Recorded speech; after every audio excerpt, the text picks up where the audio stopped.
আসসালামু আলাইকুম প্রিয় দর্শক বন্ধুরা, কেমন আছেন সবাই?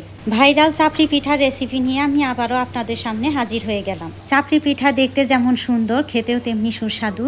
টাঙ্গাইল শহরের জনপ্রিয় একটি খাবারের মধ্যে এই চাপড়ি পিঠা পড়ে। 200 বছরের পুরনো খাবারের ঐতিহ্যের তালিকায় চাপড়ি।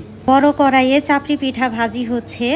গরম তাওয়ায় এভাবে হাত লাগিয়ে চাপড়ি পিঠা বানানো হয়। চামচ দিয়ে বা হাতা দিয়ে এটি করা সম্ভব নয়। টাঙ্গাইলের কোর্ট চত্বর এলাকায় মূলত যেসব দোকান রয়েছে, এসব চাপড়ি পিঠা বানানো হয়, সেসব দোকানের লোকজন মূলত অনেক বছর ধরেই এই পেশার সাথে জড়িত। অনেকেই আছেন যারা ছোটবেলা থেকেই বাপ দাদার এই পেশাটি বংশ পরম্পরায় এটি ধরে রেখেছেন।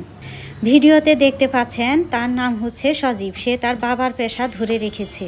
সকাল থেকে সন্ধ্যা পর্যন্ত তার চাপড়ি ভাজার কাজ চলে।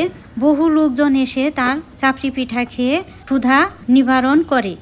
আজ এ পর্যন্তই। ভালো থাকবেন সবাই, সুস্থ থাকবেন সবাই। আল্লাহ হাফেজ।